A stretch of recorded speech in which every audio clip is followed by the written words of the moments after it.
Meeting of the Falls Township Board of Supervisors. It's about 7:02 p.m. We'll begin with the salute to the flag, please. Pledge allegiance to the flag of the United States of America and to the republic for which it stands, one nation, under God, indivisible, with liberty and justice for all.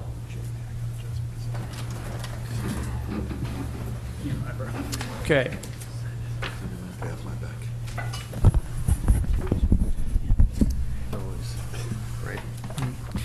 Okay, Mrs. Pullen, take the roll, please. Mr. Zepka? Here. Mrs. Jablonski?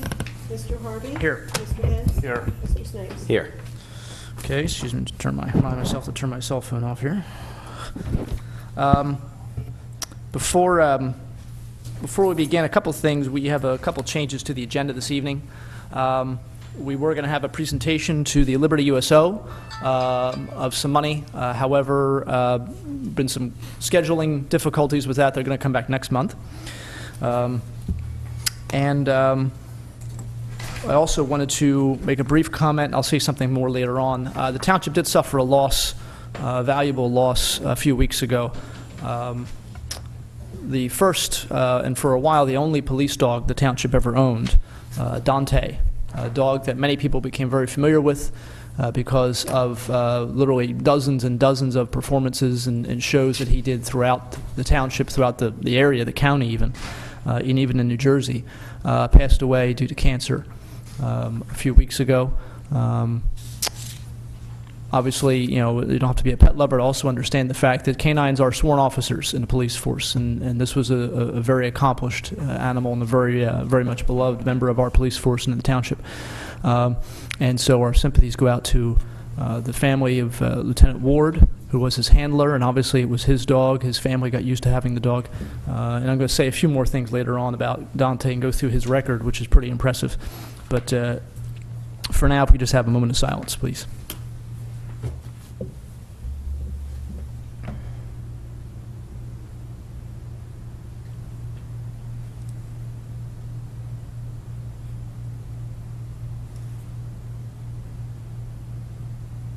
Okay, thank you.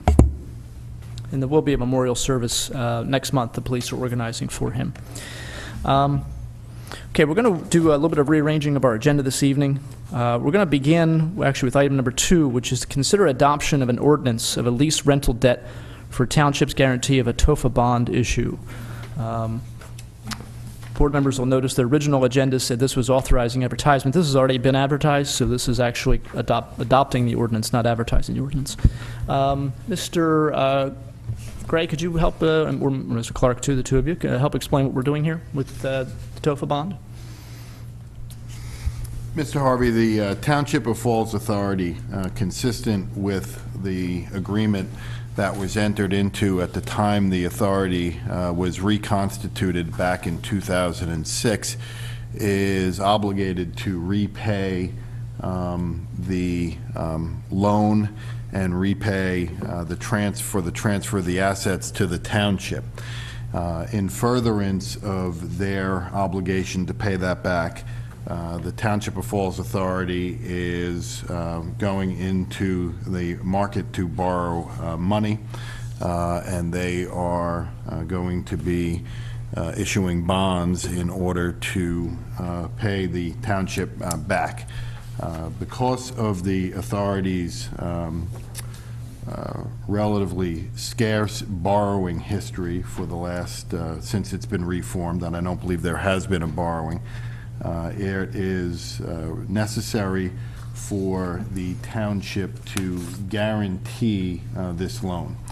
I know that the authority's bond counsel is present this evening, the authority's underwriter is present this evening, as well as the authority's executive director, and perhaps they can answer some of these questions. But essentially, if what is happening here is that in the event that the authority is unable to meet its obligations pursuant to the borrowing, then it would be our responsibility to meet those obligations. I think what you'll hear from those present this evening is that the authority's financial health is such that there is little to no doubt that they will be able to meet all of their financial obligations, and that this is I don't want to call it a formality, but it is bordering on a formality because of the fact that they have a limited borrowing history, and they've only been reformed for about 5 or 6 years. And in essence, the risk is minimal for the township, because even if we weren't guaranteeing this loan or this debt, in the event that they couldn't meet their obligations, if they had some problem down the road, since they are incorporated and chartered by the township, ultimately it would fall on as our responsibility anyway. So there is, again, a minimal risk for the township here. But as I said, perhaps some of the details can be explained by members of the Township of Falls Authority who are here this evening. Okay. I see Mr. Bush is in a face I recognize. If you don't mind coming up, just maybe commenting a little bit on what Mr. Clark said. And also, I guess the question I had was that in addition to the payback of the loan that was given a few years ago, there's also, I think, some other work that this money is going to be used for. Isn't there some infrastructure improvements? Or yes, there is. There's a couple of things. A couple of years ago, we did borrow money from First National Bank of Newtown and replaced all of the water meters in the system. We had borrowed money through a loan for that. That is being repaid as well. There is also some capital work anticipated in the system. We're considering at this point a sewer expansion, an extension of our system to add customers to an area in the township that is not currently sewered. Right now, that's in the preliminary design phase, and so not 100% sure that we're going to go ahead with that, but it's anticipated that we will have capital projects, and we are borrowing for that purpose as well, as well as paying back the township what we owe the township. Right. So. Okay. All right. Comments or questions for Mr. Bush or Mr. Clark or any of the counsel that Mr. Bush has brought with him? Mr. Zipka? No, as Mr. Clark said, it sounds like it's just really a formality that has to be done. Okay. Mr. Snipes? Yes, Mr. Clark had said something that hadn't occurred to me before, which is that if, am I right in understanding this, that if TOFA were to, even without this borrowing aside, if TOFA were to run into some kind of trouble, the township, in effect, would be responsible for that anyway. Is that what you were saying? In essence, that would be true. Since the Township of Falls Authority is chartered and incorporated by the township, that if there were issues with the authority, ultimately, and there's no reason at all to believe this would ever happen here, because this authority is operating very well and is profitable.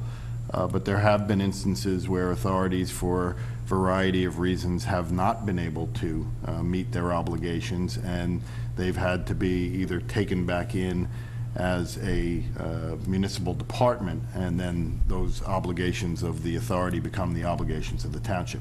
Right. If that were to happen here, and there's no reason to believe that it ever would, it would be our responsibility. Right, that makes sense. And I think Mr. Bush, well, describing the financial health of the authority is very good right now. Yes, it is. And I think the authority has only raised water and sewer rates once in the past 5 or 6 years. We have raised sewer rates basically in response to two increases by Bucks County Water and Sewer, who provide most of the conveyance and ultimate treatment at Philadelphia. So. Okay. That's all I have. Okay. Mr. Dents? No questions. Okay. Yeah, and I was going to ask a question about the rate increases, but Mr. Snipes beat me to it. All right. Any public comment needed? See no hands for public comment. All right, then. This will be an ordinance number 5. Okay. All right, so 2011-5. All right. Is there a motion then to adopt the ordinance of a lease rental debt for a township's guarantee of a TOFA bond issue? So moved, Mr. Chairman. Seconded. Motion made and seconded. Mrs. Pullen? Mr. Zupka? Yes. Mr. Harvey? Yes. Mr. Dents? Yes. Mr. Snipes? Yes. Okay. All right, second item is also a TOFA issue, and this is regarding the amendment to TOFA's Articles of Incorporation, which extends its term of existence. The terms, I believe, was 1965, I think, was the original, for 50 years or something. Am I right on that or no? And it's going to be extended another 50 years?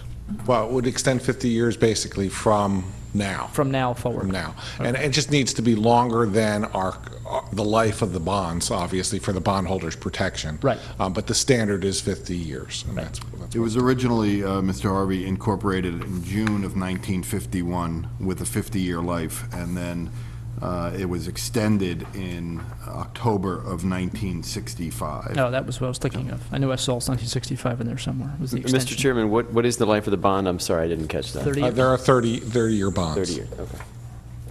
Okay. All right. Comments or questions from board members? Mr. Zupka? No, I have none.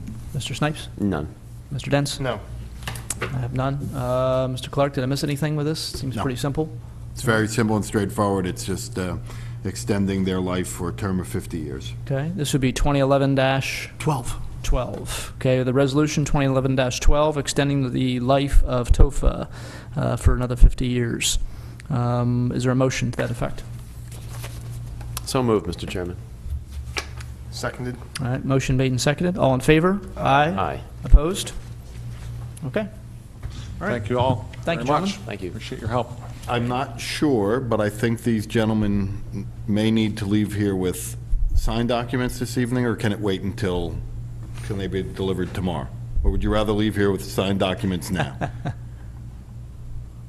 It takes a while to sign a stack of documents that the township needs to send to DCED. Okay. And it's common practice to do it in the meeting and then deliver them to bond counsel the next day. Okay. And Okay. I'm assuming that none of you want to hang around for the end of the meeting, so do you want to give me everything that needs to be signed, and then Mr. Gray and I will make arrangements to get them over to Mr. Clauser tomorrow after they've been signed? For your convenience, there's lots of arrows. We're getting some information from the council for TOFA that the documents need to be signed, and we don't necessarily want to stop the meeting right this moment, because apparently there are a lot of signatures that myself and as chairman, assuming Mr. Dents as well, secretary, would have to do. Document needs the township seal. Okay. A little bit involved. Yeah, we need a township seal as well. All right, so we don't want to stop the meeting for all that. We'll do it afterwards. We're just getting the explaining for people that are not hearing all this from in television world. Mr. Wolf, If you're you going to could need use the to... microphone, sir. I'm sorry. So, yeah, this is Mr. Wolf, the underwriter for the bonds. Ladies and gentlemen, thank you very much. Mike Wolf from Benning and Scattergood. Just a few minutes ago, the authority approved all the details relating to the interest rates, and the chaos of the last 2 weeks has worked to the benefit of both the authority and the ratepayers. And the rates that they're going to be paying on the bonds are unusually low, flirting with the 30-year low. Wow.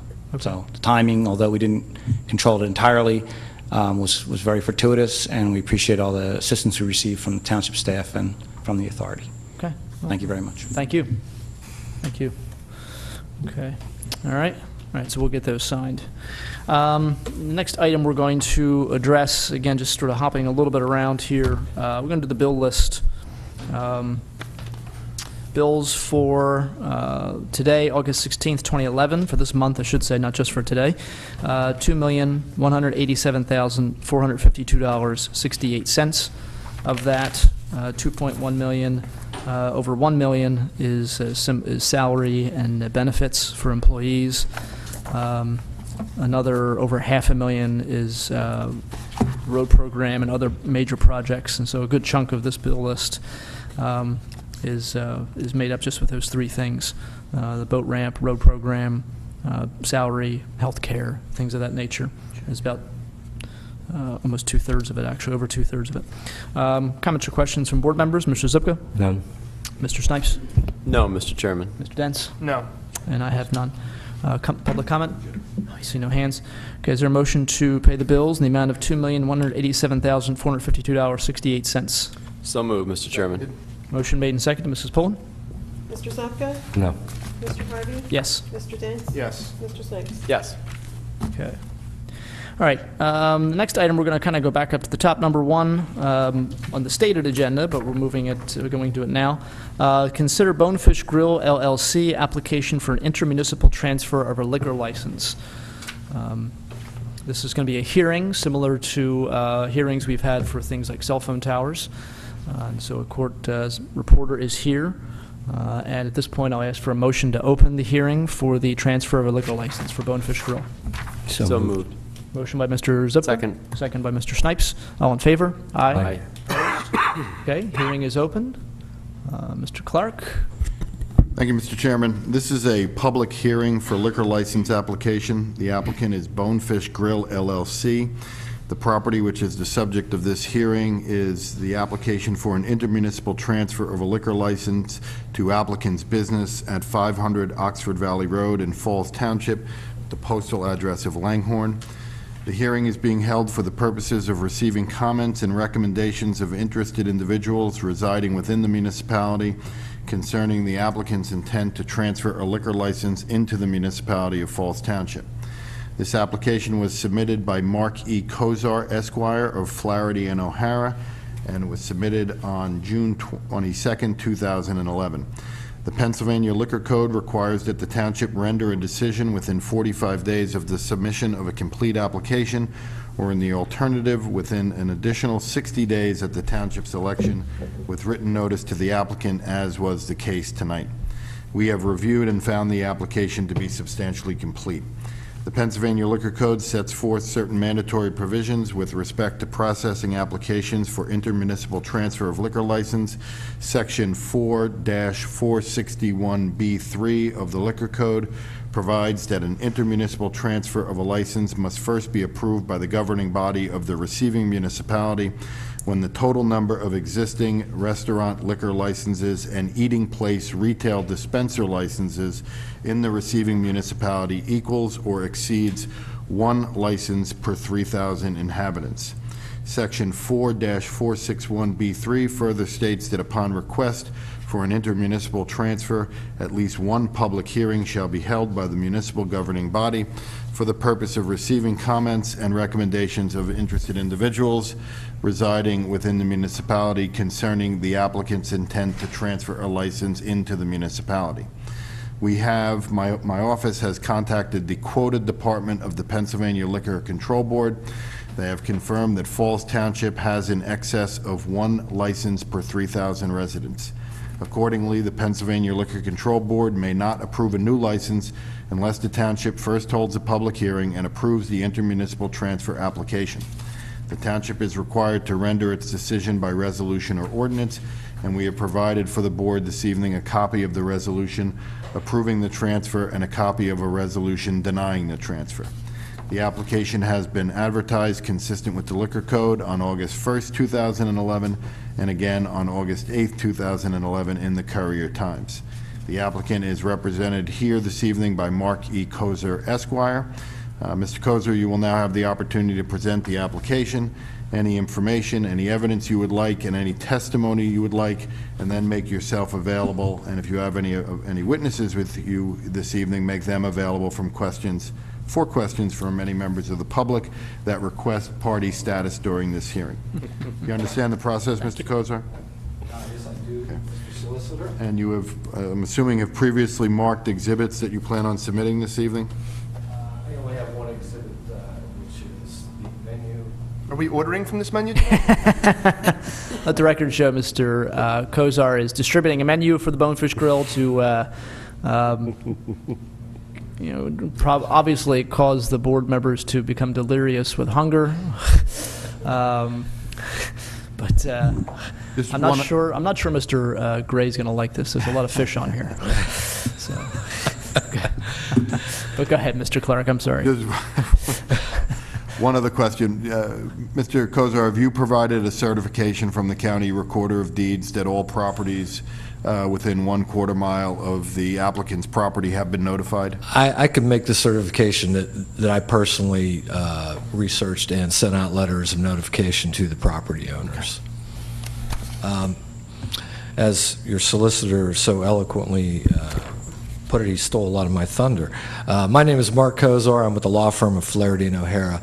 I always like to make a little plug for our law firm. We're in Pittsburgh. Our sole area of practice is liquor licensing and liquor law. We do it throughout Pennsylvania and nationally. Tonight I'm here on behalf of Bonefish Grill LLC. With me tonight is Evan Snyderman. Evan is a joint venture partner with Bonefish Grill. We're here to request that Falls Township approve a resolution permitting the intermunicipal transfer of a liquor license from outside the municipality to within the township pursuant to revised liquor code Title 47, Section 461B3. As your solicitor pointed out, the PLCB can approve the transfer of a license from any municipality in Bucks County to within Falls Township so long as you, the receiving municipality, issues a resolution and/or ordinance approving the transfer. In order for you to make that decision, let me tell you a little bit about Bonefish Grill. Bonefish Grill is a wholly owned subsidiary of OSI Restaurant Partners, LLC. Headquartered in Tampa, Florida, OSI Restaurant Partners owns and operates 1,400 restaurants in 49 states and 23 countries. I'm sure you're all familiar with OSI concepts. They include Outback Steakhouse, Carrabba's Italian Grill, Fleming's Prime Steakhouse, and Bonefish Grill. OSI has over 40 restaurants in Pennsylvania, including 4 Bonefish Grill restaurants. Bonefish is a family-friendly, full-service, casual dining restaurant in an upbeat, refined setting. The inviting dining room features hardwood floors, large booths and tables, and distinctive artwork inspired by coastal settings. As you can see from the menu, Bonefish offers an assortment of fresh grilled fish and seafood uniquely prepared with a variety of freshly prepared sauces. In addition to seafood, Bonefish also offers beef, pork, and chicken entrees, specialized appetizers, and desserts. There's no live music at Bonefish Grill, no video games, pool tables, dartboards, etc., no takeout beer. The hours of operation, they are only open for dinner Monday through Thursdays, 4 p.m. to 10:30 p.m., Fridays 4 p.m. to 11:30 p.m., Saturdays 3 p.m. to 11:30 p.m., and Sundays 2 p.m. to 10 p.m. The proposed restaurant for here in Falls Township will have seating for approximately 234 people, including a private dining room that would seat 25 to 30 people. That could be utilized for functions like your Christmas party. Square footage of the location is 6,118 square feet. Alcohol is served as a complement to the food at Bonefish Grill, not the main attraction. Alcohol service at all Bonefish Grills makes for a consistent national product. All alcohol servers at Bonefish Grill undergo responsible alcohol service training. Here in Pennsylvania, that's the RAMP training. We believe that Bonefish Grill will be a great addition to Falls Township and provide its residents with a unique family dining atmosphere and experience. And if you have any questions, I'd be happy to answer them. And if I can't, I'm sure that Evan can. Okay. All right. Comments or questions for Mr. Kozar or Mr. Snyderman from the board? Mr. Zupka? When I first got the application, I was looking exactly where is this going to go, because when I tried to do it on Google Earth, it came up with 3 different locations. It's going into the shopping plaza where it's a Galaxy Golf. Golf Galaxy, Okay. Ethan Allen. Okay. Today's May. And there's a form in here that is stating the liquor licenses within a quarter mile of where you are.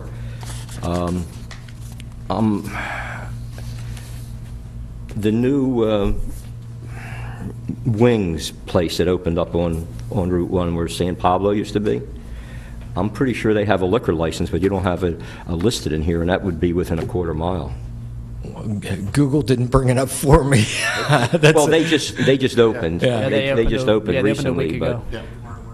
It's Buffalo Wild Wings in Yeah, Middletown, yeah. right there at the corner. Yeah, I believe that's only been opened within the last couple of weeks. Yeah, I was unaware of that, and Okay. I But apologize for that oversight. No, I just wanted to bring it up.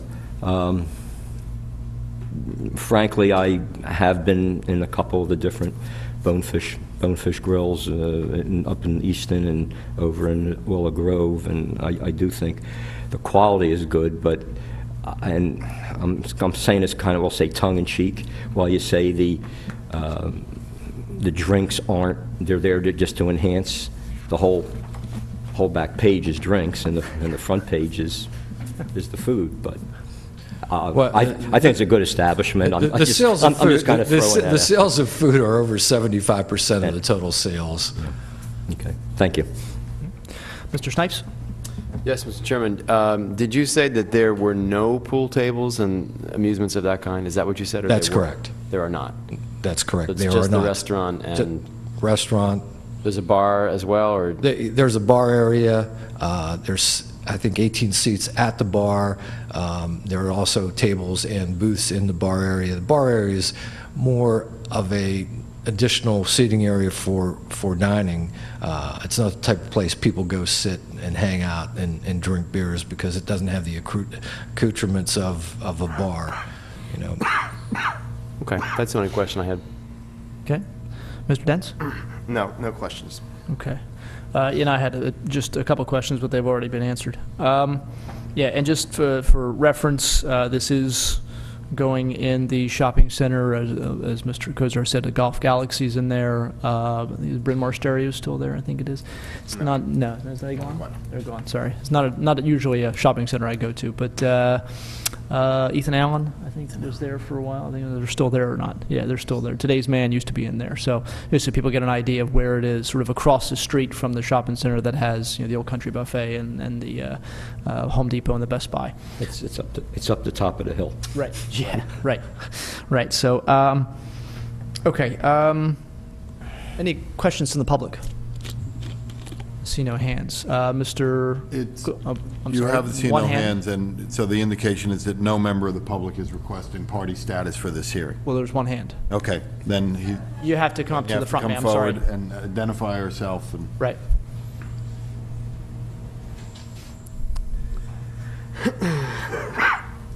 And I'm going to ask you, make sure you speak into the microphone, ma'am, and for the court reporter, you're going to need to say your name. Tony Batiste.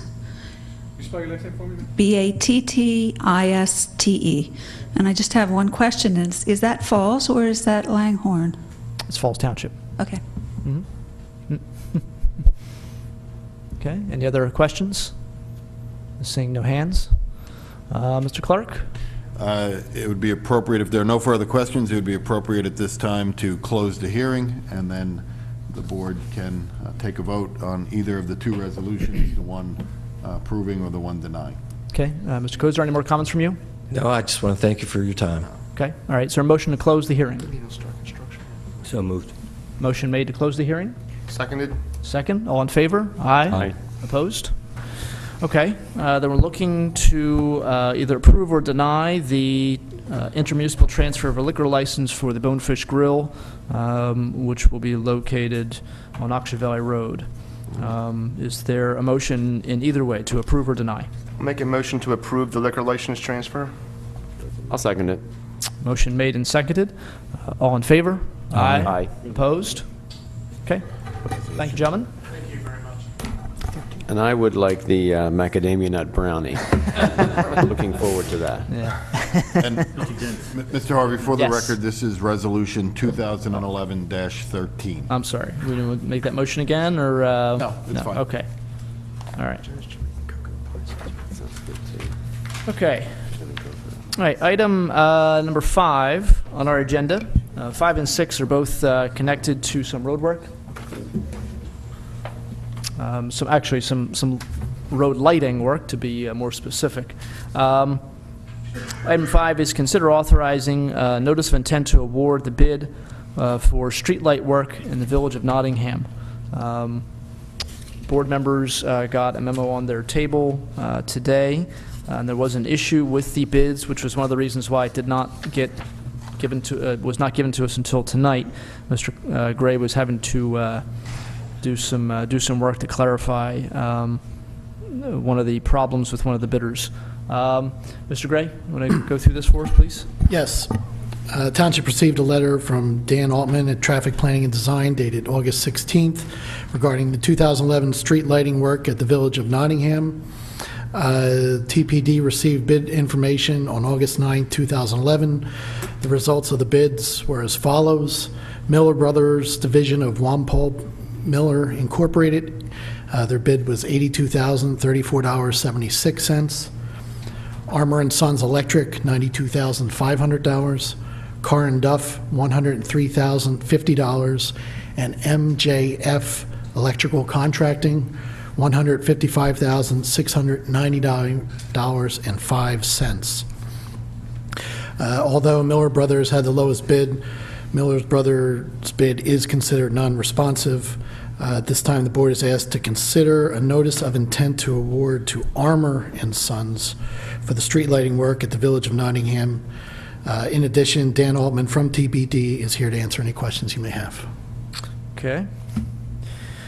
All right, Mr. Altman, just give us an idea of the work that'll be done here, please, by the contractors.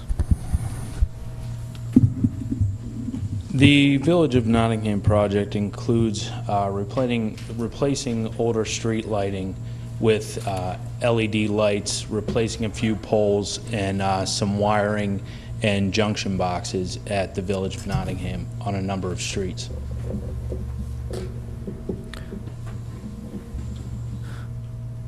Okay, and these lights are original from, I think, when the development was first put in, probably about 30 years old, I think. I'm not sure of the date of the existing lighting, Okay. but it is old. It is quite old. Okay. All right. We apologize. It was a document that needed to be signed right away, so I apologize for that. Okay, and the issue again with we had 4 bidders that came in, one at roughly $82,000, one at $92,500, one at about $103,000, one at almost $56,000. So 82, 92, 103, 156, basically. The lowest bidder, as Mr. Gray said, Miller Brothers, while they had the lowest bid, required to put up a certain percentage, basically for a bid bond, essentially, to make sure that you've bid on this, you're actually going to be doing the work now. You're not just throwing in a bid just to waste our time. And unfortunately, they didn't meet the percentage they were supposed to, which basically makes their bid, fatally flawed. And so the lowest responsible bidder would be Armour and Sons Electric at $92,500, roughly $10,000 more expensive. Mr. Chairman? Yes, sir. I don't know if I'm reading this incorrectly or not, but it does say that, bid security was required as a certified check in the amount of 10% of the bid or bid bond attached form equal 20%. Right. Bid bond in the amount of 10% was provided by Miller Brothers. Did they make a mistake and it was supposed to be as a bid security? Yeah, they. I mean, it's. They were. I was on their bid. They were confused, obviously, as to what they were supposed to be giving us 10% in one form or 20% in the other form, and they gave us 10%, but they gave it in the wrong form. It needed to be either 20% in bid bond or a 10% certified check. And you couldn't use the same check for the bid security, where it says in here, bid security or bid bond. I know Mr. Clark's office looked at this issue, and it became actually a Pennsylvania Supreme Court issue, did it not, Mr. Clark? That is correct. When the bid requirement said that it had to be either a check for 10% of the bid or a bid bond in the amount of 20% of the bid, that these requirements are non-waivable, and failure to comply with these requirements are considered a fatal defect. It is a decision that has been reached by the Pennsylvania Supreme Court, partially because of the reason that you had mentioned, that they consider the posting of the bid bond to be not just a minor technical issue, but a significant issue in public bidding. That failure to comply 100% is considered a fatal defect. Let me just ask one more question then. Is the bid bond paid in the form of a check, or is it a bond from a financial institution? It is a bond from a financial institution that will sometimes 20% of a project. There can be some expense that is involved. So that the bid security would have been paid in the form of a check from the company. Correct. The bond is actually a bond from a financial. Okay. Which then, if you're posting a bond, the bidder normally would take the cost of securing that bond into consideration as a cost of the job, and it might have impacted the bid. Okay. I just wanted to be sure we weren't. Okay, thank you. No, it's good questions. So there's no way, even if we wanted to, no way we could accept this bid? Correct. This is a non-waivable defect. Okay. And we have experience with Armour and Sons. I know they're a Falls Township company, and they've done a lot of work, so we know that they're responsible. I might have more reservations perhaps if it was a company we didn't know very well or something like that. But any other questions, Mr. Snipes, for Mr. Altman or for? No. Sorry, no, I don't have any either. Is there any public comment needed? See no hands. All right then. Is there a motion by the board to award the 2011 streetlight work for Village of Nottingham to Armour and Sons Electric for the amount of $92,500? The notice of intent. Notice of intent to award. Excuse me. Notice of intent to award. So moved, Mr. Chairman. Second. Okay. Motion made and second. Mrs. Pullen? Mr. Zepka? Yes. Mr. Harvey? Yes. Mr. Zins? Mr. Snipes? Yes. Okay. And the next item on our agenda is also involving Mr. Altman and some streetlight work. This is notice of intent to award the bid for the New Falls Road, Tyburn Road Traffic Signal Improvement Project. This has been going on for a while.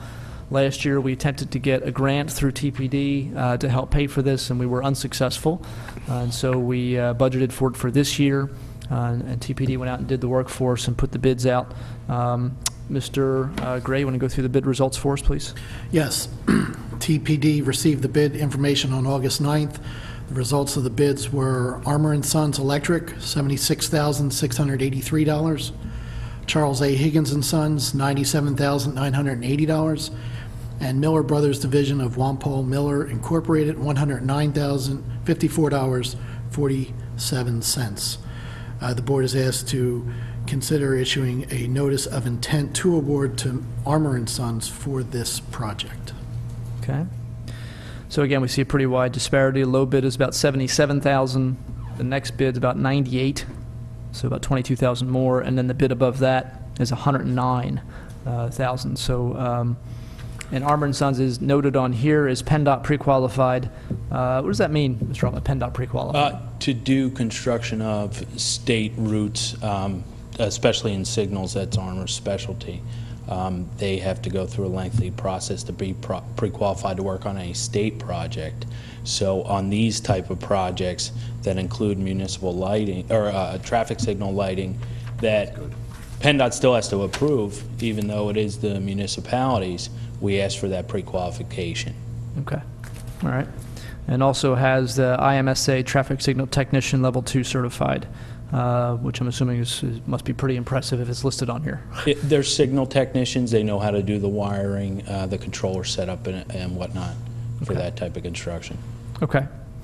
And what exactly, again, remind us what's going on here. We're changing out the lights, so it's more efficient, correct? And LEDs for the traffic signals. We're putting in some new conduit, wiring a new controller, new vehicle sensor loops, as well as volume density, wavetronics, and uninterruptible power supply, like a battery backup in case the power goes out.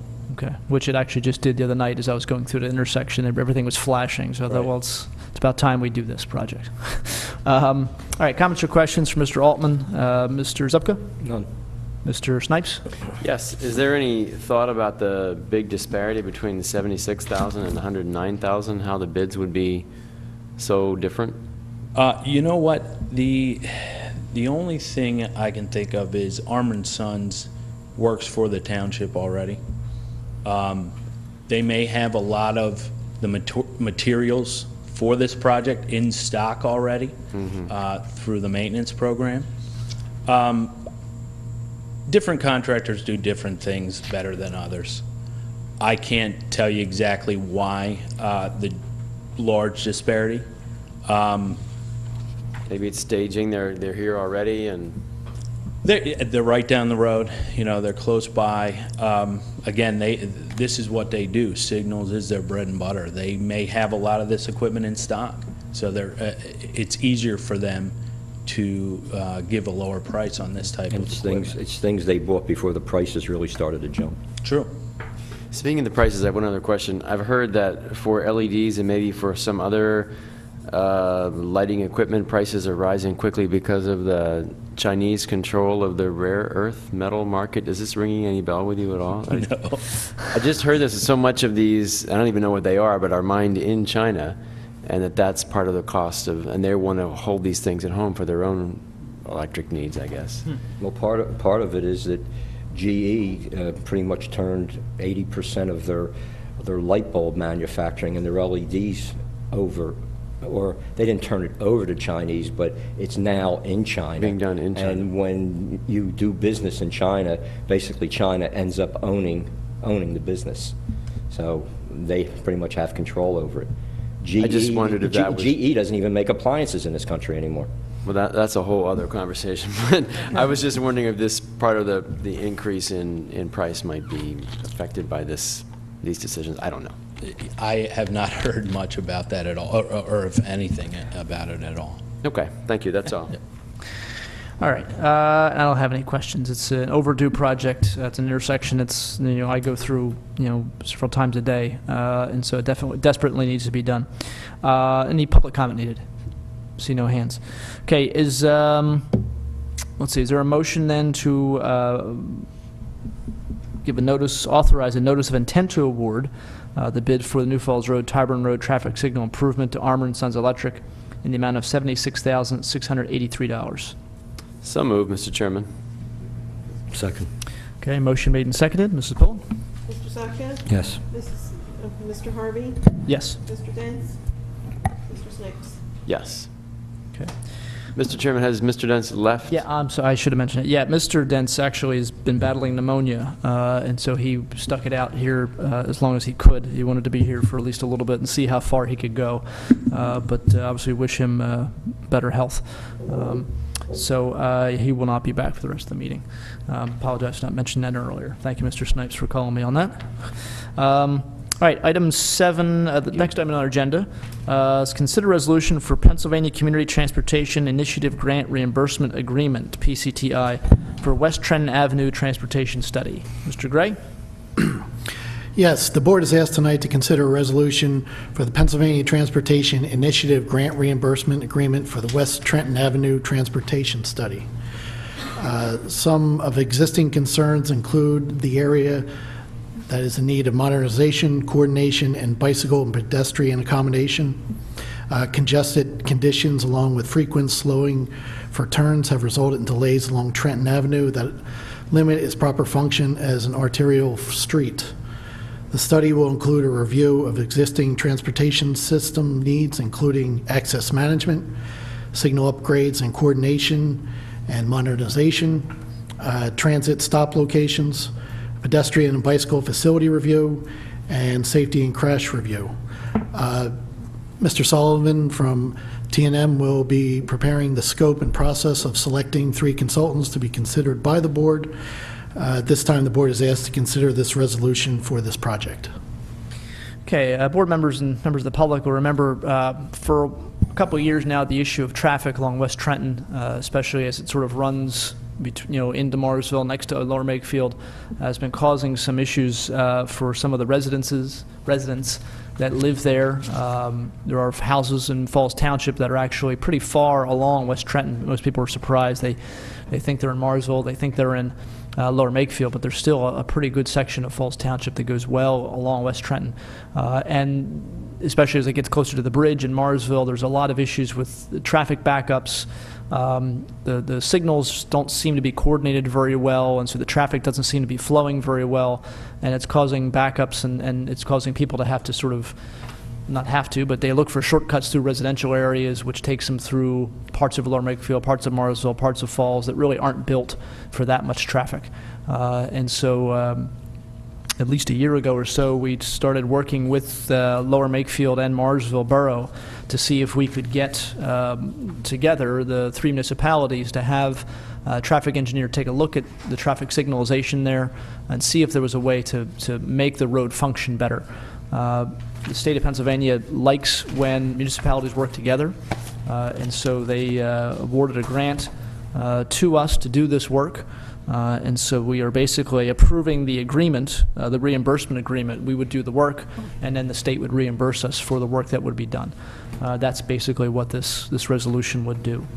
Comments or questions for, I guess Mr. Sullivan, if he's the one coordinating this.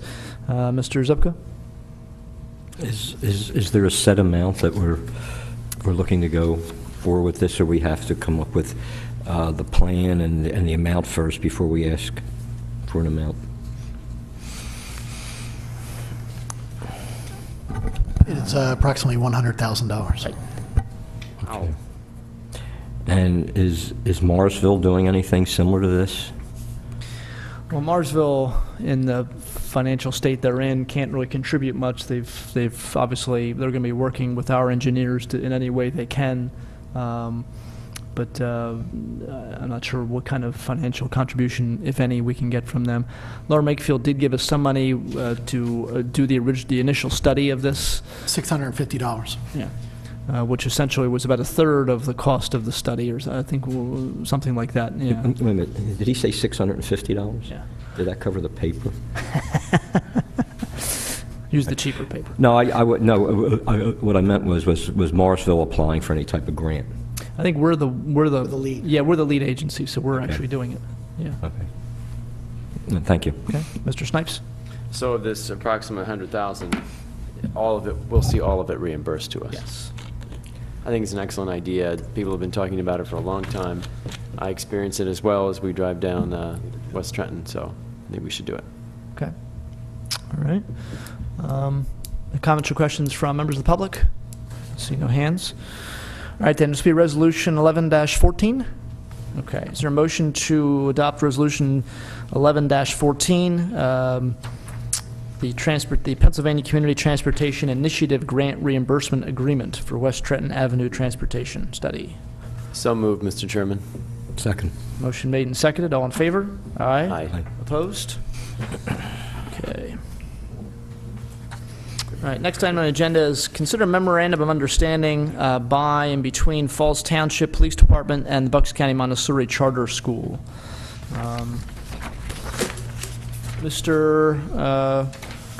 We'll go to Mr. Clark on this one, I think, to have him explain the memorandum of understanding. It deals with Pennsylvania state law and criminal code, so I'll ask you to deal with it. There is a requirement under the public school code, the Pennsylvania Public School Code, the Safe School Reporting Act, which is Act 104 of the Pennsylvania Public School Code, that a memorandum of understanding be entered into by school entities with local police departments having jurisdiction over the property of the school entity in order to establish policies and procedures to be followed when crime incidents occur on school property, at school-sponsored activities, or on school buses, or other methods of bringing students back and forth to school, or other activities sponsored by the school. Essentially, there is a requirement that the school district and the police department have this memorandum of understanding so that the proper reporting can take place with the Pennsylvania Department of Education and with the local police department. I believe Chief Wilcox and Lieutenant Airy have reviewed the memorandum of understanding, and they have already executed the agreement as they're aware that it's required under state law. Okay. All right. And there were issues in the past with schools, probably a national problem, but in Pennsylvania it was an issue of schools not always reporting when there were issues of crime or violence in their schools because of not wanting the bad publicity, not wanting a bad press, not wanting to look like a bad school. But obviously, that's not a safe thing to do. If there are crimes happening, the police should be notified, and how can you stop future events from happening if you don't even acknowledge the fact that you have them happening to begin with? And so this law requires schools to report it to police when certain acts, if somebody takes a pencil off a teacher's desk, they're not going to call the cops. But certainly if there's a fight, if there's some kind of, if someone brings a weapon to school or something of that nature, or drugs, obviously, the police have to be notified, and a report has to be filed. And that's really what this is doing, is setting up that agreement between the Montessori Charter School on Tyburn Road, which is relatively new, and our police department. Comments or questions from board members? Mr. Zupka? No, again, this seems more of a formality than anything else, but it's something that, yeah, as you said, if people aren't reporting what's really going on, we have no way to know how to control or try to work to make things better for everyone. Okay. Mr. Snipes? Mr. Chairman, I missed whether we already have this type of memorandum with the entire Pennsbury School District? Yeah. And so this, just because the charter school is a somewhat independent body? Correct. Okay, that's the only question I have. Okay. Yeah. And I had no questions. Questions from the public? See no hands. All right, then, is there a motion to, as we're adopting here, adopting the memorandum of understanding between the Falls Township Police Department and the Bucks County Montessori Charter School? So moved, Mr. Chairman. Second. Motion made and seconded. All in favor? Aye. Opposed? Okay, next item on our agenda is consider adopting an ordinance amendment to Chapter 203. This is essentially for parking at the Quaker Penn boat ramp. This has been advertised, correct, Mr. Gray? Yes, it has.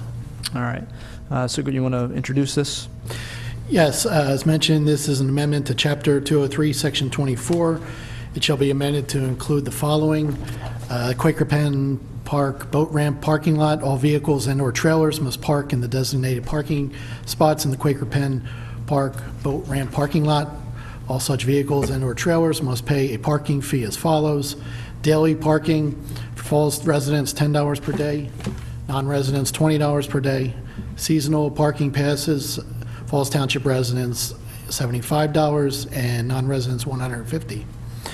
For the 2011 season only, a seasonal parking pass can be purchased for $50 for Falls residents and $100 for non-residents.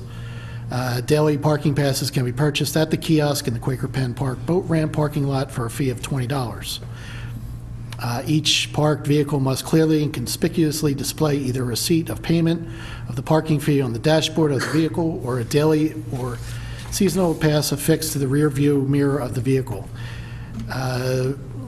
The term receipt is defined as a receipt that is distributed from the kiosk located in the Quaker Penn Park boat ramp parking lot upon payment of the daily parking fee. The board is asked to consider this amendment to Chapter 203. Okay. And because this is a new fixture in Falls Township, a new area of our park and recreation system, and since the rules are new regarding the paying for different passes, we had to sort of enact a new ordinance specifically targeting this area so the police could actually enforce these rules. Comments or questions from board members? Mr. Zupka? Well, that's what you just brought up about enforcement. How are they going to be enforced? We have to get, if there's somebody there that doesn't have their tag on or doesn't have their receipt on, we have to get a police officer over there to Yes. write a citation? The police department will make periodic patrols of the parking lot.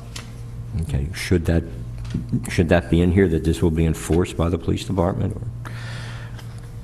Well, I think it's understood that it. I mean, the police department's the only entity in Falls that can write out a ticket. Right, Park and Rec can't write out parking tickets. And it's going into a section that is already laying out the responsibility of the police department. This sort of enforcement is within the exclusive purview of the police department. Thank you. Mr. Snipes? No, makes sense. Anything that makes the boat ramp in that whole area more usable and clear to the public what the rules are is great. And I would just add, to Mr. Gray talked about the police making periodic sweeps through the boat ramp, the area for making sure people have paid for the different passes. The Park and Rec security will also do those sweeps, and if they happen to see people that are violating that, they can obviously call the police to come and write a ticket. So, any public comment? See no hands. Okay then, this would be ordinance 11-6. 11-6. Okay, is there a motion to adopt ordinance 11-6, special purpose parking zones, amendment to Chapter 203, Section 24? So moved, Mr. Chairman. I'll second it. Okay. Motion made and seconded. All in favor? Aye. Opposed? Okay. All right, next item on the agenda is consider authorizing advertisement for the purchase of police vehicles. Mr. Gray? Yes, the board is asked to consider authorizing advertisement for used vehicles for the police department's detective unit. Bid specifications will be completed shortly and sent out. At this time, the board is asked to consider authorizing advertisement for this item. Okay. It's necessary to do this, again, because anything over $10,000 has to be bid.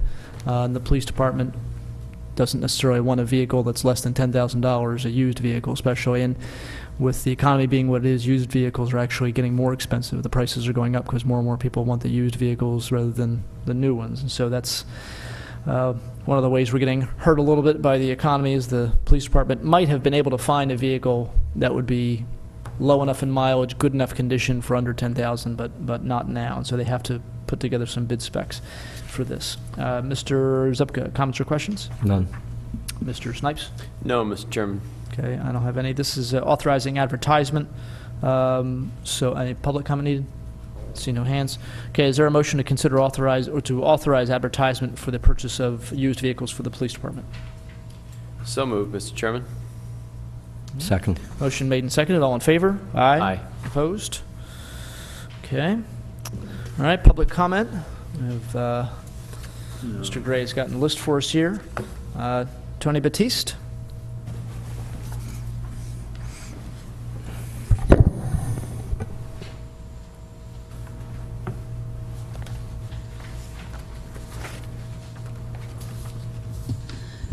Tony Batiste.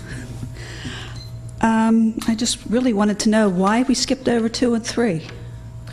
We did 2 and 3 first, actually. We did those 2 items first, largely, and the bill list as well, largely because Mr. Dents, who has left early, was not sure if he would be able to make it through all the agenda items. He thought it was important enough. He was on the TOFA board for a while, and so we did those 2 items to begin with right away, really. Okay, so in that case, I missed 2 and 3, so therefore I would like to give you my thoughts on 2 and 3. Okay. And that being that my understanding was the township split or sold off the water and sewer authority to begin with. Is that correct? TOFA is an independent entity. Right, but they were part of Falls Township at one time. They originally, well, they're still technically part of Falls Township. They were created back in the 1950s, sort of independent. We named their board members, for example, and the board members have a certain period of time to serve, and then we can name new ones when that happens. I'm trying to think of when it happened, 1990s, I guess, maybe. The township took back TOFA and made it totally part of Falls Township. And then we split it off again in 2005. And the reason for doing that at the time, because I was there for that part of it, all 3 of us were, was that in the system that worked at that time, back in early 2000s up to 2005, we were losing money with TOFA as part of Falls Township because of the restrictions on us that we could not raise the rates when we needed to because of Pennsylvania state law. By making them sort of independent again, they could raise the rates if they needed to, and it absolved us from having to do that. And part of the thing with setting them up independently again was that they had to have some money to start out with. So the township loaned them about $16 million to start out to get things moving so that they could be sort of a semi-independent agency again, which they have been since that time. And now the loan is due to come back to us. They have to pay it back now. Okay, so they're going to pay it back. It's not Yes. that we're giving them more money. Correct. Okay, Correct. because pretty much what I got from the newspaper was that we're going to either create a new loan for them or give them more money, and I kind of want to know why we're doing that if they're supposed to be independent, because my understanding is the township has no oversight over them. We, again, the oversight we have is that we name their board members. So I think it's every year, basically, one member of TOFA comes up for reappointment if they'd like to be reappointed, or if they don't want to be reappointed, then we look for somebody else to put on that board. But every year, we appoint somebody new, or can appoint somebody new if we want to that board. That's the oversight we have. Other than that, they are independent. They are independent, they set and their rates they're going to and- use township money, is that correct? They're going out for a bond, basically. They're putting out a bond for a loan, rather, to pay us back the money. Mr. Clark had explained this a little bit earlier, that they're going to be paying us back. We are essentially guaranteeing the loan. So Falls Township is doing the banking for them? No, They're they're gonna be the bank? going out to bank. It's almost, what'd you It's say? only in the event of a default. Yeah, It's only in the event that they are unable to pay the debt service on their borrowing. Well, isn't that a liability to the township? It's a liability we would have anyway, because as an entity created by the township, if they were to default on it anyway, since we chartered them, it would be our responsibility. Yeah, so either way. The likelihood of them defaulting is extremely small. They're profitable, and their financial situation right now, it's clear that they can pay the debt service on this loan, along with all their other obligations. But I guess, why are they coming to the township for a loan and why not to the banks? They're not coming to the township for a loan. They're issuing bonds, and we are just guaranteeing the payment on the debt service. So if they are unable to make the payments on the bonds, if they are unable to pay the money back, then it is the township's responsibility. Okay, and as such, being the backers of these bonds, how does that affect the credit rating for the township? Does not, if we're not the backers of the bonds, we are guaranteeing the loan. We are guarantors. guaranteeing the payment. And it does no impact on our credit rating, because whether or not we are the guarantor or not, it still is a calculation that is taken into account with our credit worthiness, because they are an entity that is still connected to the township. Since we charter and incorporate them, any of their indebtedness is still counted with the township. But we don't borrow money. The township has not gone out to borrow money since 1992. So it's not an issue about we don't have to worry about our credit rating, because we don't borrow money. Okay. It is, yeah, it's not easy. It's not an easy. No, because my understanding was it was supposed to be an independent organization. They are. Yeah, but they're. And if they are, then either they are part of the township or they're not. They're chartered by us. So the idea is that they're created. We name their board members what they do once they're obviously on their own, as they are now. I mean, the building they bought down the street, the renovations they're doing, that's nothing that we have any control over. It's their operation. They hire their own staff. They have their own engineer. They negotiate their own contracts with unions. They do all that kind of thing. They're independent in that sense. But as Mr. Clark said, since we were the ones that sort of created them to begin with, if anything goes horribly wrong with their operation and they have to default or close, we have to take it on anyway, because it was ours sort of originally, sort of, I guess, like the prodigal son coming back home or something like that. But in this sense, they've been very, very stable. The amount that they're borrowing is essentially equal to their assets anyway, in terms of all their equipment, all the pipes they have. It's not like they're borrowing more money. It's almost like if you have a house that's worth $200,000 and you borrow against the house, you're borrowing about $200,000. You can't have a house for $200,000 and borrow $1 million. They're not doing that. They're borrowing about basically what they're worth, and they're going to be making money. They're going to continue to be in existence for another 50 years. And we gave them $16 million to begin with. To start with, right. And so and they they're paying, still need more. Well, they're paying us back the loan. Basically, they're giving that money back to us, and they're also doing some of the projects that you talked a little bit about, but I guess before you came in, some other projects in the township that they're looking to do, or in their area that they're looking to do. But one of the things about TOFA is they don't necessarily control their own prices. See, they don't have a water treatment plant. They don't have a sewage treatment plant. They're just basically pipes that they control. So they have to purchase water from places like Marsville or Lower Bucks Joint, and they have to pay people like Bucks County Water and Sewer to treat the sewage. So if Lower Bucks Joint raises their fees, there's nothing Falls can do about it. They have to sort of figure out a way to deal with it. Okay, so the bonds that they're going to be selling or raising, whichever, They're selling, yeah. that's going to pay Falls Township back entirely.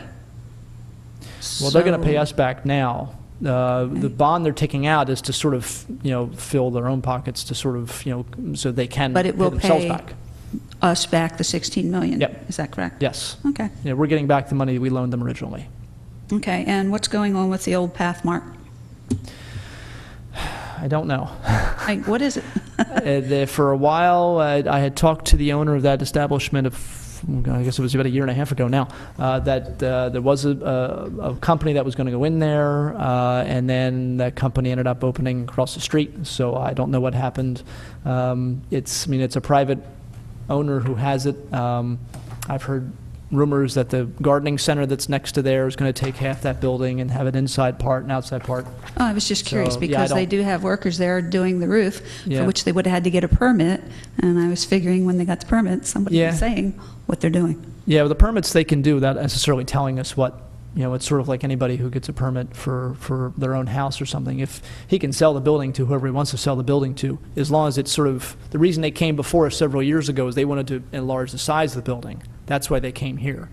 If he sells the building to someone or leases it out, he doesn't have to come to us for permission, no more than you would need to come to us if you wanted to sell your house. Okay. Thank you. Okay? All right, thank you. Mr. Harvey, could I just clarify one thing so Sure. there's no... Did I get something wrong? Well, just one thing, that was not so much wrong, but when the transfer, when TOFA was reconstituted back in 2006, the township did not give them $16 million. The township transferred all of the assets of TOFA, which included all of their equipment and the pipes in the ground. You're right. And all of the customers, which were valued at $13.5 million. Then there was an additional $2.5 million that was given to them as operating costs and things of that nature, totaling the $16 million. So it's not, we did not give them $16 million. We sold them the assets to the authority on credit until they had to pay it back, which they're doing now. I apologize you're right. So, all right, the only name I had on the list was that one. Is there anybody else? Okay, see nobody else. All right, the minutes for July 19th, 2011. Comments or questions, Mr. Zipka? I just see we're on the last page, the letter that Mrs. Vasilowski asked to be included was included this time in the minutes. Okay. Mr. Snipes? No comments, Mr. Chairman. Excellent minutes once again, Mrs. Pullen. Thank you. Okay, I just have one clarification on page 2. I guess it's the fourth line up. Excuse me. It says Chairman Harvey thanked Mr. Petrus, the board, and Mr. Sullivan. Just to clarify, when I said the board, this was in reference to the senior center addition. I was referring to the board at the senior center. Obviously, I thank this board for their work too, but there were members of the senior center board who were here that evening, and I was thanking them. Just to clarify which board I was talking about. But otherwise, everything else is fine. Is there a motion to accept the minutes as amended? So moved, Mr. Chairman. I'll second it. Motion made and seconded. All in favor? Aye. Aye. Opposed? Okay, engineer's report is for July. It's dated August 12th, 2011. Mr. Sullivan, any highlights here? Hopefully there's highlights somewhere in here. There's always highlights. Thank you, Mr. Chairman. As I reported last month, the 2010 road program is substantially complete. A punch list of outstanding items was generated and sent to the contractor. They plan on taking care of all those issues basically right after Labor Day. Most of the issues are topsoils, rake and seed, the areas between the curb and sidewalk that right now are probably nothing but weeds because of the weather we've had. So the contractor is scheduled to go back out right after Labor Day. The 2011 program is scheduled to start hopefully within a week or so. We're going to receive our Conservation District permit sometime this week. At that point, we can let the contractor loose and do what he has to do. The senior center project is out to bid right now. The bids will be publicly open on Monday, the 22nd at 11:15 a.m. Mr. Petrus, see him in the audience. We also going to have the Babe Ruth baseball field and the community park expansion, parking expansion, will go out to bid toward the end of this month. Okay. And that's all I got for now. And the bid openings, since Mr. Petrus is here, the bid openings are public, correct? They can come here and watch the bid openings, Mr. Sullivan? He can absolutely welcome to come and watch the bid opening, yes. Okay, it's exciting stuff, but, you know. Very exciting. Yeah, yes, you're right. Okay, comments or questions regarding the engineer's report, Mr. Zupka? No, I have none. Mr. Snipes? Yes, I'm curious about the waste management wetlands mitigation plan. Can you say a little bit about what they're doing, and is this a requirement because of other land disturbance they're doing? That's exactly right.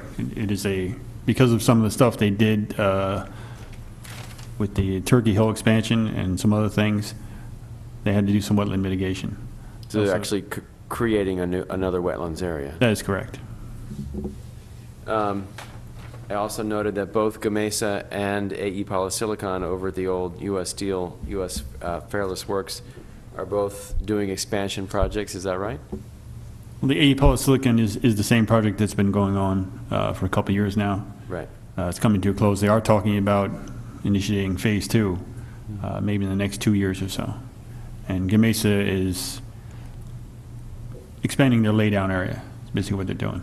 And I have heard from people connected to Gamesa that they are basically in back order now for a number of years. The demand is actually very high for windmills, which I thought was I've heard that as well. Yep, it's really good news. That's all, Mr. Chairman.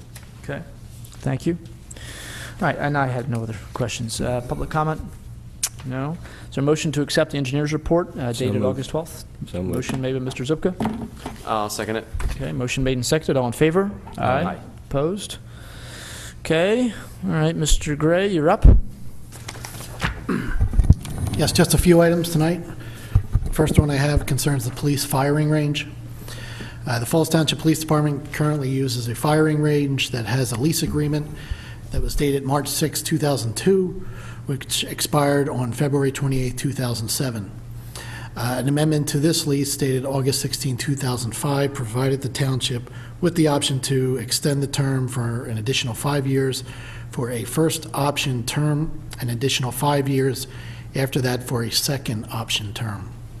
The first option term was already exercised, which was extended the lease until February 28, 2012. In order to exercise the second option term, the township would need to provide written notice to U.S. Steel 6 months prior to the expiration of the first option term. Thus, notice to extend the lease would need to be provided prior to August 28, 2011. This would extend the lease until February 28, 2017. The police department has requested that the required notice be provided in order to extend the lease term, and the board is asked to consider authorizing the township manager to provide written notice required. Okay. All right, so basically extending the lease, and this would actually be through Waste Management now, because it's their property, correct? Not U.S. Steel's. I mean, the original agreement was to U.S. Steel, but since this property was sold to Waste, it would be through Waste Management.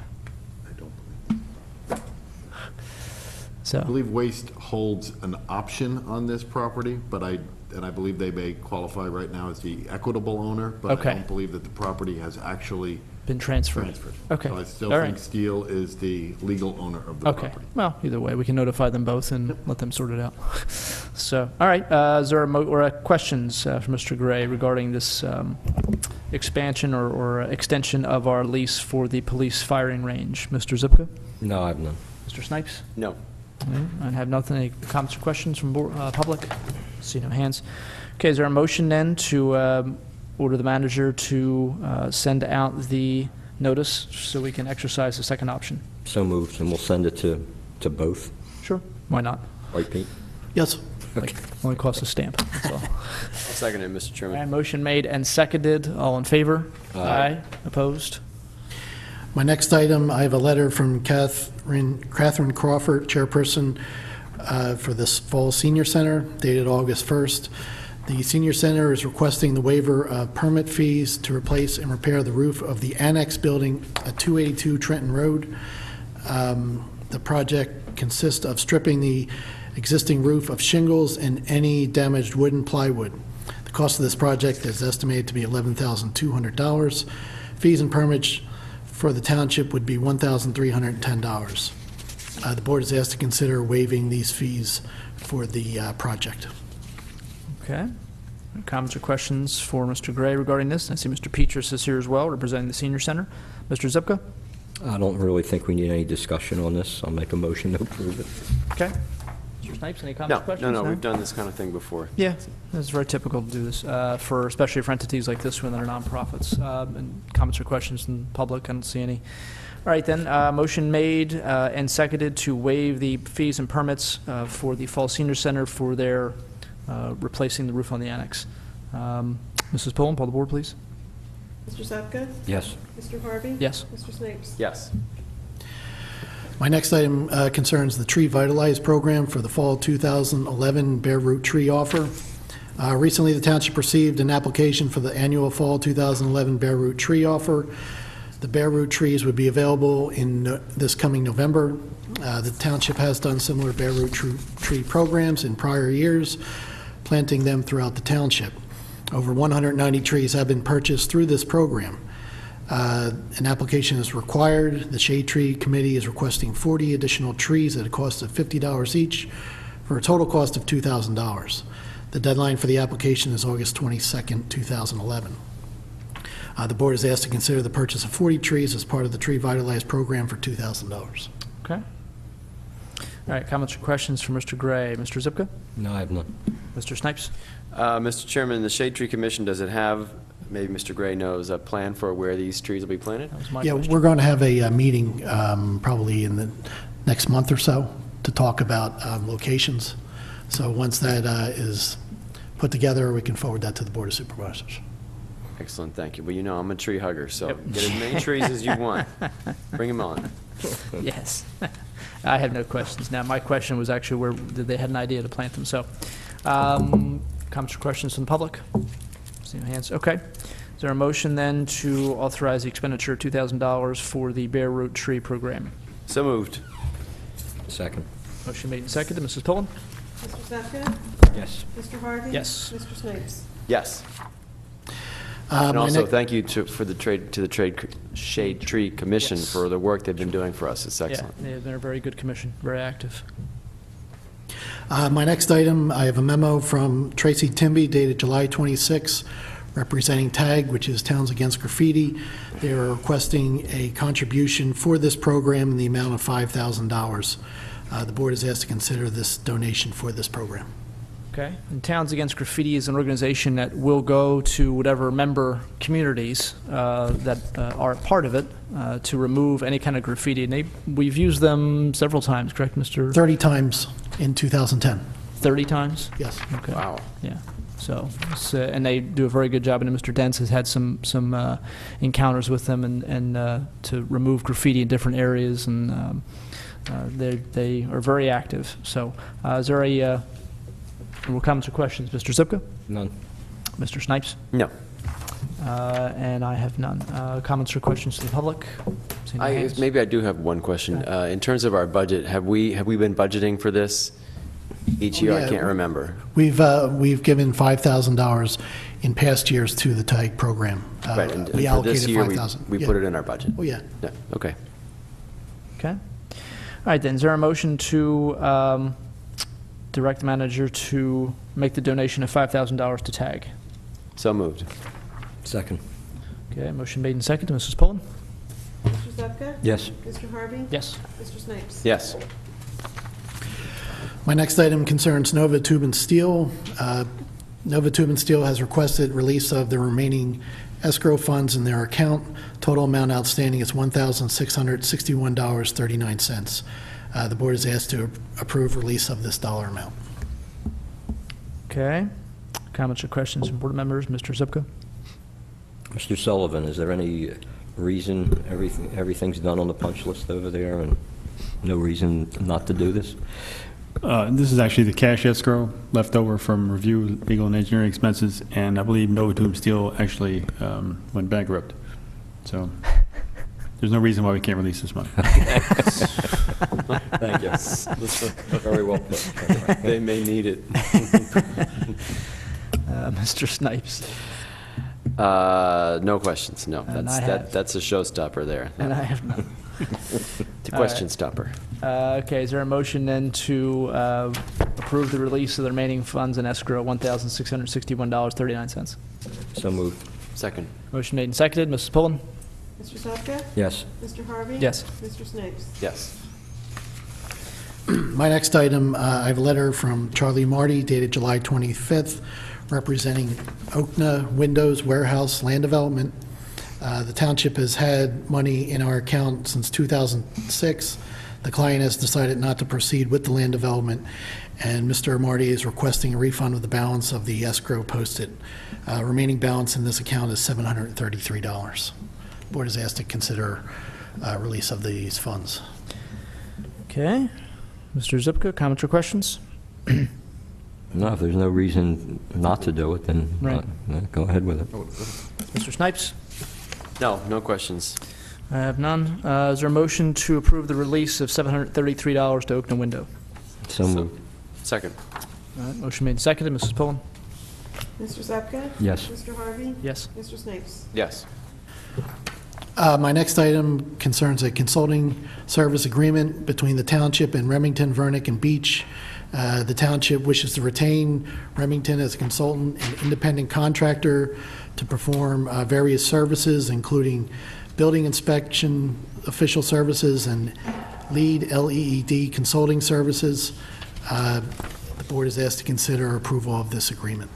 Okay, and we've been using Remington Vernick now for a month and a half?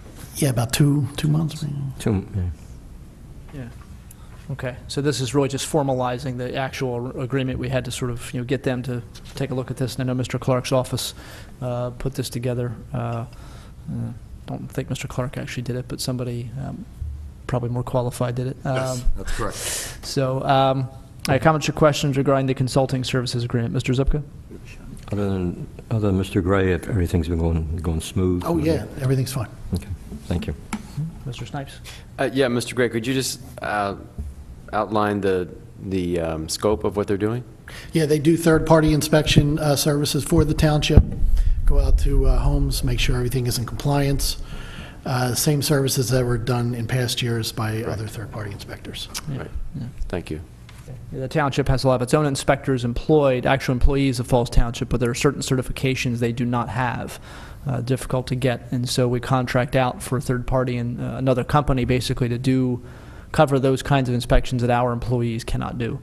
And as Mr. Gray's said, we've done this for a while. And I did talk with Mr. Bennett about the work that Remington Vernick's been doing, and he's been very, very happy with them. He said he noticed a difference, sort of an improvement right away as soon as they started working compared to the previous company. All right, is there a motion then to approve the consulting services agreement between Falls Township and Remington Vernick and Beach? So moved, Mr. Chairman. I'll second it. Motion made and seconded. All in favor? Aye. Opposed? And the last item I have, just an announcement that Trench Tech Mylars are available for signature. Okay. That's all I have. All right, thank you. Mr. Chairman, it's as difficult as this is, I have to admit that I'm wrong, and the property is actually owned by Waste Management. I just got that confirmed in an email. So Okay. the property was sold to Waste Management. All So right, that's Mr. right. Gray's notice, the lease is assigned to Waste Management. Right, So it's to Waste, Mr. Gray's okay. notice should go to Waste Management. That's all right. Can I make a request that goes into the minutes? That Mr. Clark admitted he was wrong.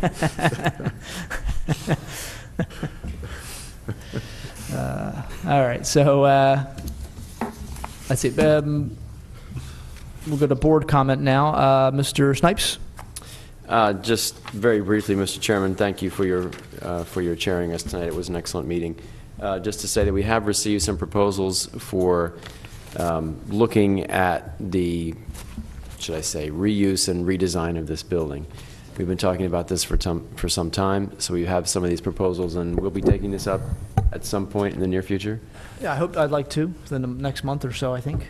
I haven't read through them yet, so I look forward to doing that. I know residents of the township have been talking about the state of this building, and some improvements are needed, so we'll look forward to doing that.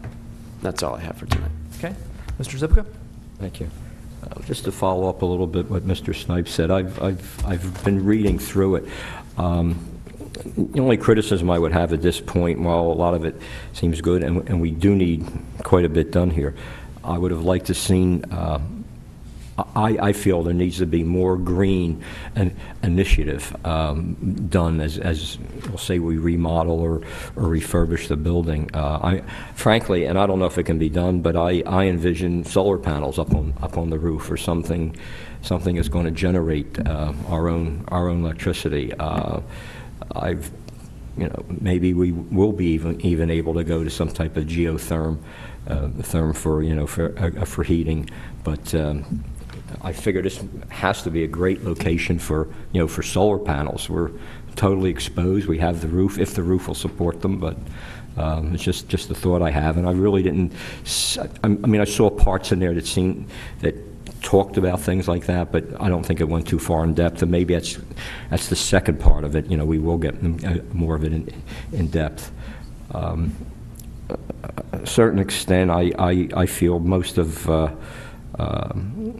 the summer was sort of uneventful. We had quite a few of the 90-degree days, but just recently with all the rain, what's happened economically with our country, we'll say withstanding or not withstanding, but the rain that's come in recently and the homes.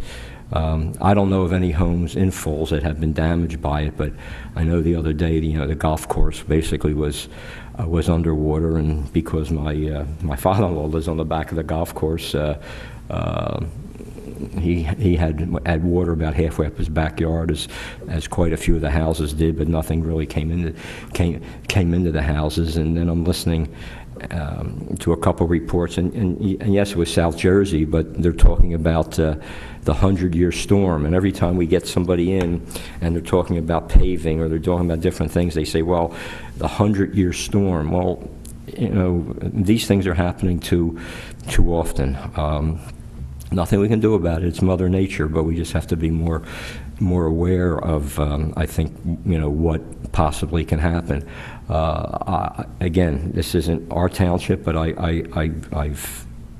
know some people that their houses were damaged because of the flooding, but in previous times they weren't able to get flood insurance because their house supposedly is not in the floodplain, but now they've lost a lot in there. So maybe that's something we have to look at, and our residents just to be careful.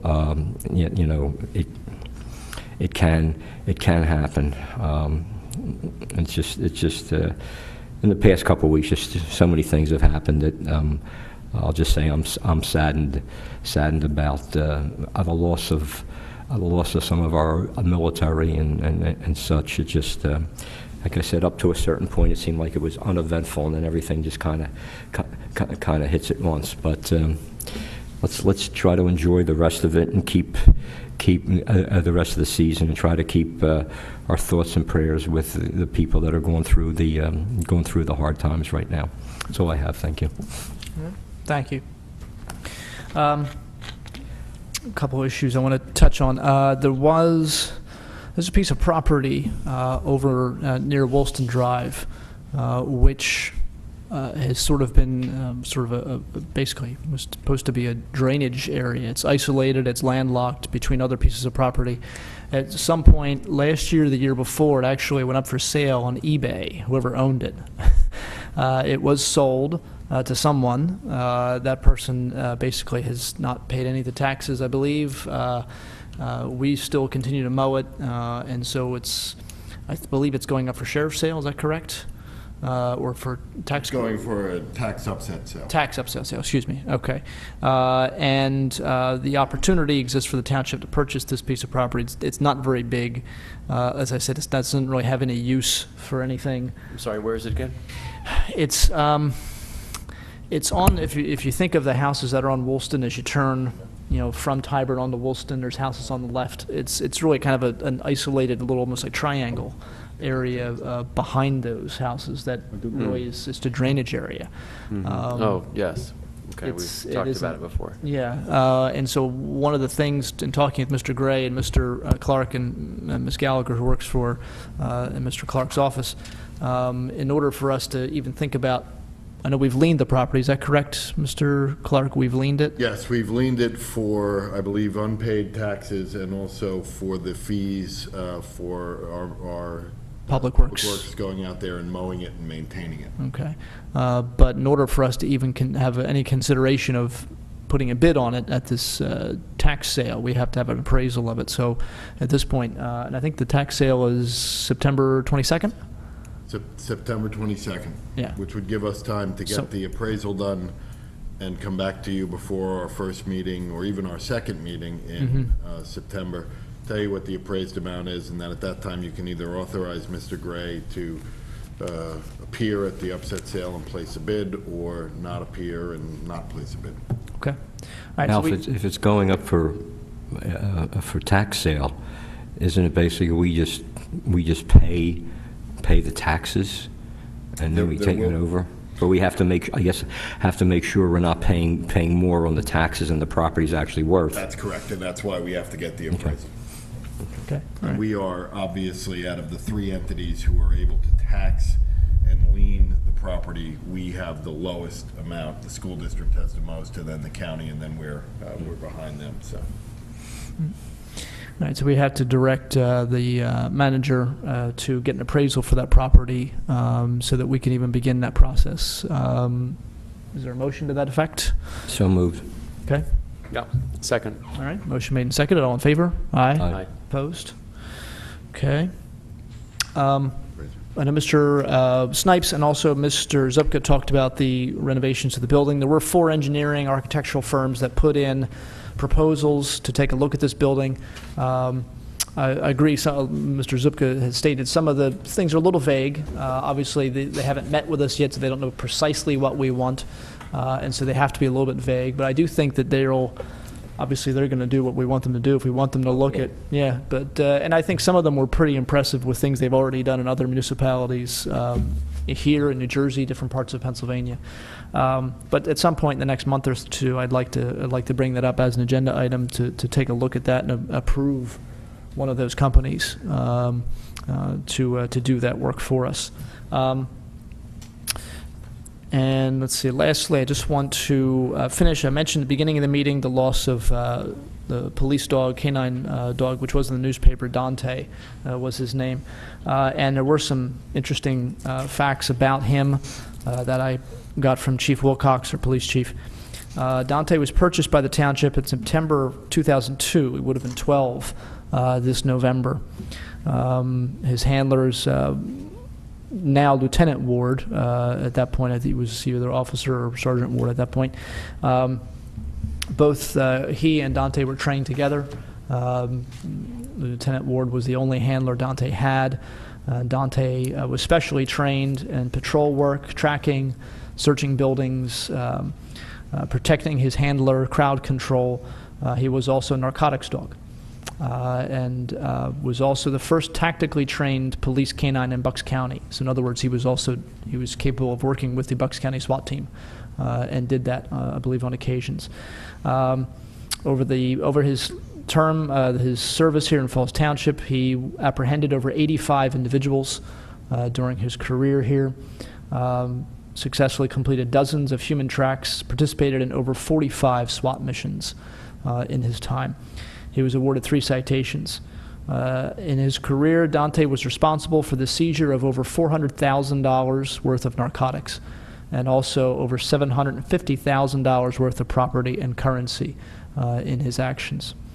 Dante and his partner, his handler, performed many canine demonstrations in terms of in front of thousands of people, and twice performed in, I guess what's now the Wells Fargo Center, to sold-out crowds.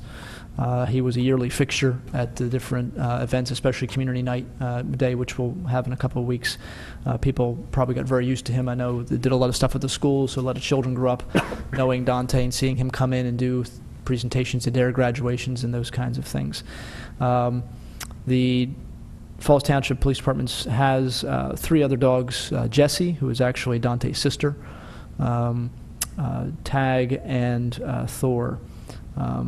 Obviously, again, Dante was a very tremendous asset, as Chief Wilcox says, to the police department and to the community. And our thoughts and prayers go out to the police department, because they obviously lost one of their own, and also especially to Lieutenant Ward and his family. Obviously we lost a police dog, but they lost a family pet, because the dog, of course, obviously went home every night, and it was their family pet. So it's and people that have had pets, and especially for long periods of time like this, it's difficult to lose, and so we extend our sympathies to the family. There is going to be a memorial service, as I said earlier. I know Chief Wilcox is working on that. I believe it's actually going to be this September 20th, which is the date of our second meeting, somewhere around that time. Mr. Gray, I think it's at 6 p.m. Right, about 6 p.m. One of the things I wanted to raise as an issue or as a possibility, I wanted to see if board members would consider this. We have a dog park in this township, and we've had it for a couple of years now. And actually, at the opening of that dog park, Dante was there and did a little presentation, demonstration for the people that came at the grand opening. And I think it would be appropriate, given this was our first dog and the contributions the animal made, the officer made to this township. Wanted to see if board members were interested in naming that dog park after Dante. Perhaps we could do a plaque, maybe even the memorial service could be at that location on that night. Is that something I think board members would be interested in? I think it's something we should do. Okay. Absolutely. All right. Don't necessarily think we need to vote on that, but it's good to, I think it's definitely a good thing to do. So with that, I believe that's all I had. I'll ask for a motion to adjourn. So moved. Second. All right, motion made and seconded. Thank you, everybody. Aye. Aye.